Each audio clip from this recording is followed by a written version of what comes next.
Hello, this video is about living with and caring for a tracheostomy in the community and has been produced by the East of England Trauma Network in partnership with the East of England Critical Care Network. Preparing for transfer home can be an anxious time for a person with a tracheostomy and their family, and we hope that this video will help outline the steps required in order to ensure a safe and smooth transition home. The video will also be of interest to healthcare practitioners involved in discharge planning and onward care. This resource is divided into 6 short chapters, which include a basic description of a tracheostomy, planning for discharge from an acute hospital, the tracheostomy safety box, setting up equipment at home, supporting communication following a tracheostomy, and the final chapter shows an interview with Mike, who's had his tracheostomy for the past 2 years, who explains what life is like at home and out and about with his tracheostomy. Also, a tracheostomy alert card has been produced for people to keep on their person whilst out and about in the community, which can be of assistance should a tracheostomy-related emergency occur.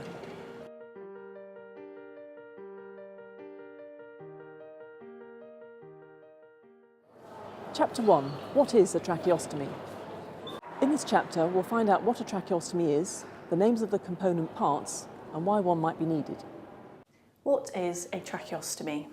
A tracheostomy is a surgical opening into the trachea or windpipe, below the level of the larynx or voice box, and is performed to secure and maintain a safe airway to breathe through.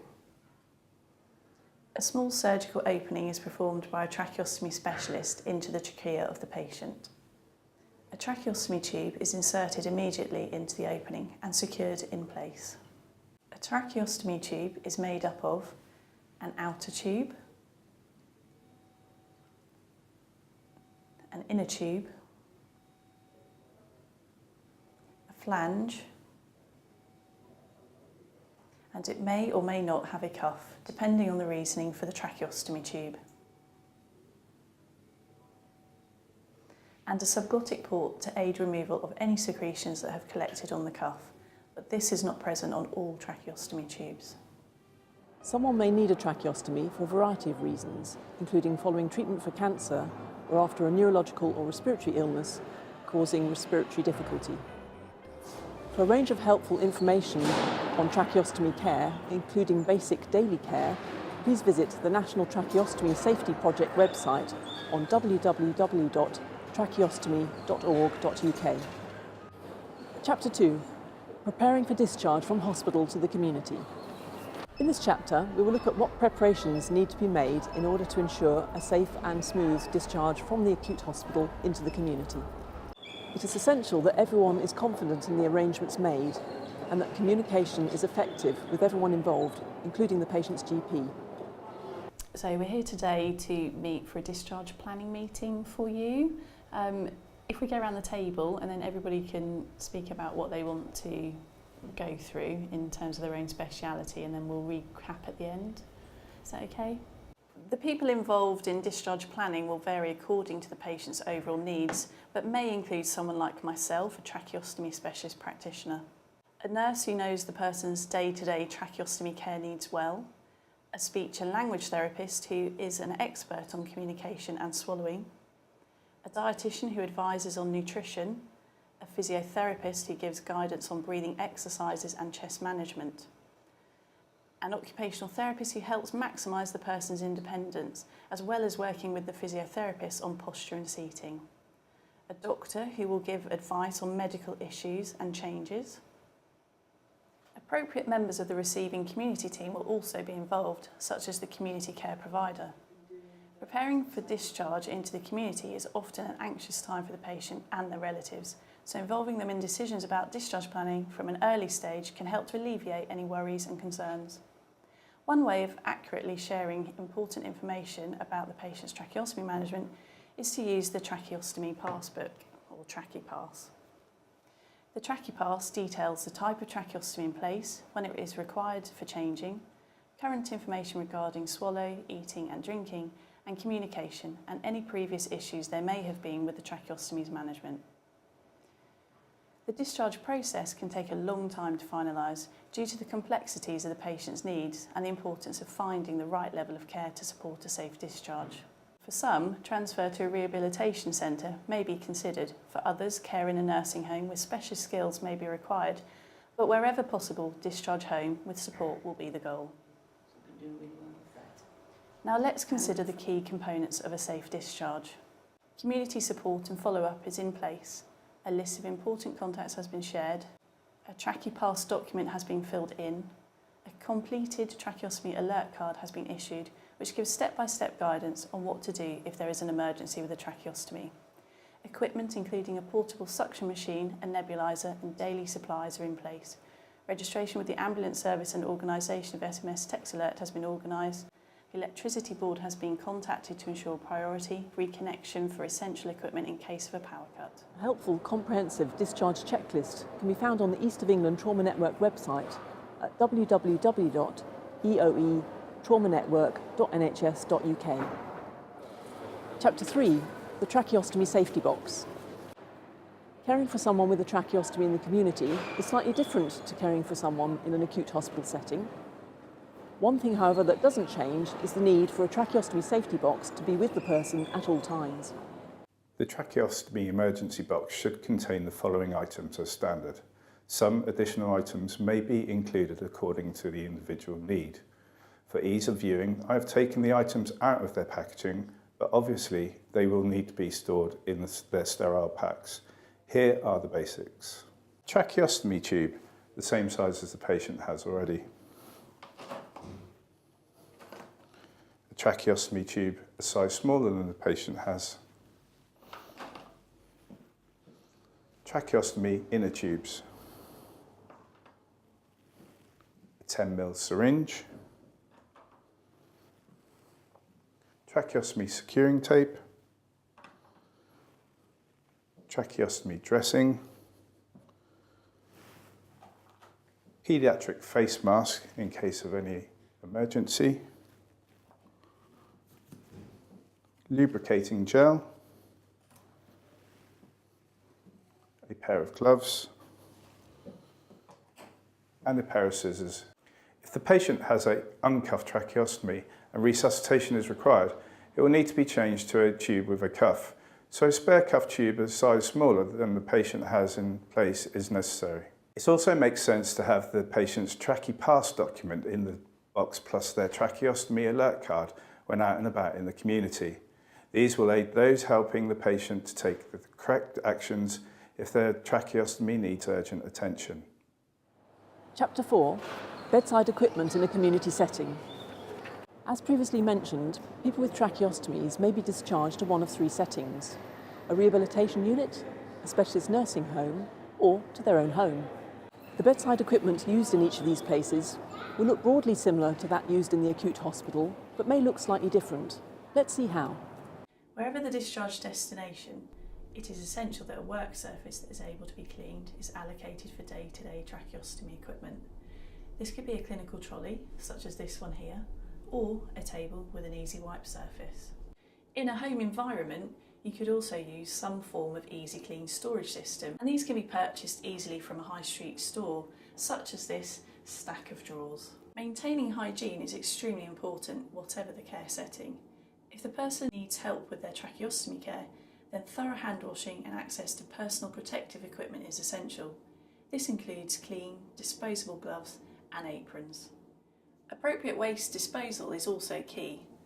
In the home setting, clinical waste bags are available from district nurses or your GP surgery. Suction liquids can be dispersed of down the toilet, or if possible contained in a suction vac sac liner and disposed of as clinical waste. A spare inner tube should be available at all times. The spare tube can be kept in a dedicated clean, sterile bowl, and this should be changed once a day. The tube itself can be either disposable or for reusable use. Sterile water should be used in a clinical setting. But in a home environment, it may be adequate to use boiled and cooled tap water. Advice regarding this will be given before discharge. The inner tube is cleaned using a cleaning swab or brush, which should be replaced every day or after each use, depending on the manufacturer's guidance. In hospital, a wall suction unit is often used. In the community, a portable suction machine is required, which can be both mains and battery operated so that it can be used on the go, and many of them come with an in-car charger. The suction machine is used for oral suction when attached to the Yanker sucker, and tracheal suction when attached to a suction catheter. For people with a cuff tube, a cuff pressure manometer, similar to this one, should be available, and supplies of 10ml syringes should also be available. Devices to ensure adequate humidification will also be supplied. These might include a humidification bib, a heat moisture exchange device or HME, a nebulizer. This is a portable nebulizer to be taken home. A supply of spare tracheostomy dressings and neckties also need to be stored.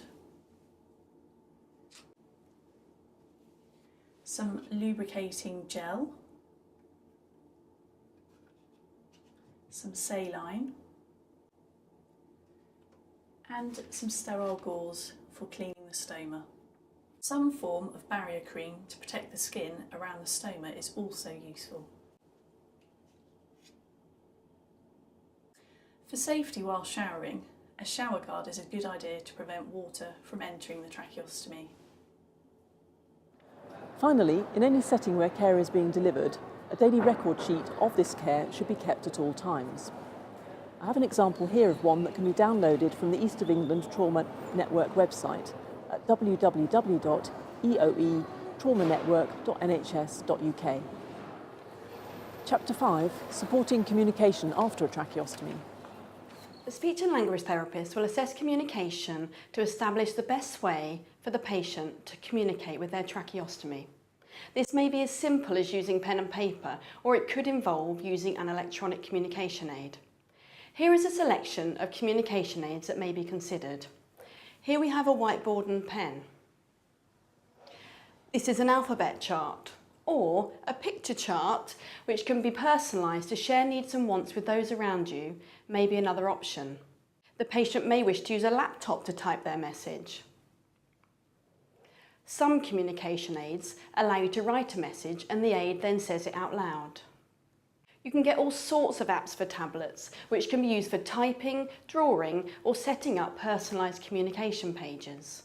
If the person has an uncuffed tracheostomy tube, their voice box is functioning and their mouth muscles are strong enough, then there are ways in which they may be able to speak. Some people use their finger to cover the end of their tracheostomy, forcing the air up through their voice box. For others, they may wear a speaking valve. This valve means that the person would breathe in via their tracheostomy and out through their mouth, enabling air to pass through their vocal cords and create sound. There are also a range of other devices that the speech and language therapist can advise on according to the person's needs. Chapter 6, Living with a Tracheostomy, a Personal Perspective.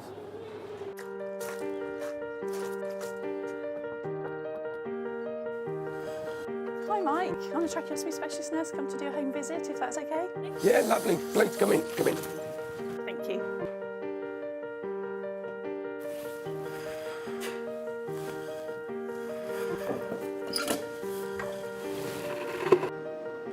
So how's it been since you've been back home from hospital, Mike? Yeah, it's pretty good. Things are settling down. No problems. Nothing that, I couldn't cope with. Pretty good, yeah. Good. Mike, how has having a tracheostomy impacted on your daily life? Well, as I had severe breathing issues beforehand, it's not impacted as much as one might think. I still have to pace myself when I'm doing stuff, to becoming short of breath. I have to pace how I talk and that sort of thing. But no, it's not particularly impacted on me as much as people may think. What about your daily routine, such as cleaning and washing? They're pretty much the same as it ever was, really, apart from the extra thing, which is just cleaning around here and such like, making sure there's no problems there. I do cooking fine. I make meals. I look after my parents on that score because they're elderly. As for going out and about, I just have to pace myself. Otherwise, it can become very short of breath. And generally speaking, it becomes actually more of an issue for people watching me than it does for myself, because I know what to expect and I deal and cope with it, whereas they tend to get a bit concerned. Do you continue to drive? Yeah, sure. Driving with this tracheostomy hasn't affected me at all. All it is I'm aware that it's there, but there's no pain, there's no issue of that score. There's no real restriction of movement, so yeah, driving is fine. Get by with that, no problem. Did you find that having a tracheostomy has impacted on your relationships with your family or friends? No, not really. The only thing is, because I have to pause for breath, if you're in a group of more than 2 people, everybody wants to get their say in, so quite often I miss out on my input into a situation. But if it's 1-on-1, maybe even 2-on-1, there's no great issue. It's only when you get into larger groups. Friends and that, people that know me obviously, they know what this is like.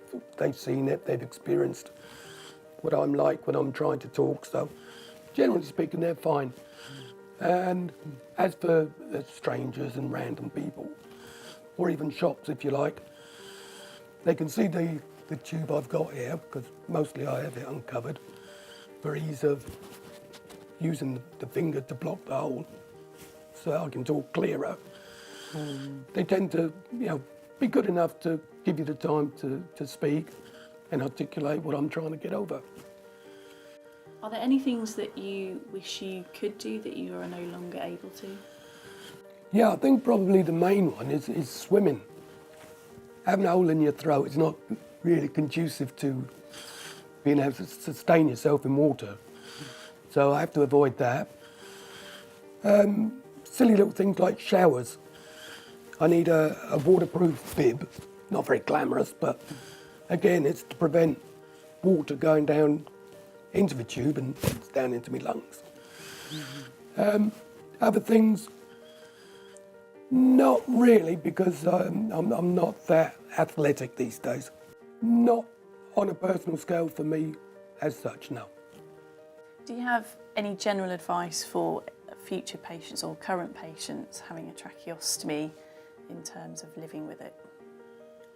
Well, in my experience, the first thing I noticed after waking up and after the first couple of days where the nurse is doing the cleaning, when I went to do my first clean around the trachea area, I sort of almost threw myself in a little bit of a panic, because as I wiped away the debris and the muck, I thought I'd had a thumping great scab. So I thought, oh, okay, what's that about, The second time, which was a little bit later on in the day, because you need to regularly clean at that stage, it was what looked like pus. It's that sort of colour, greeny yellow. I thought, oh my word, what's that about? Have I got an infection? Oh, worry. But as it turns out, what it actually was,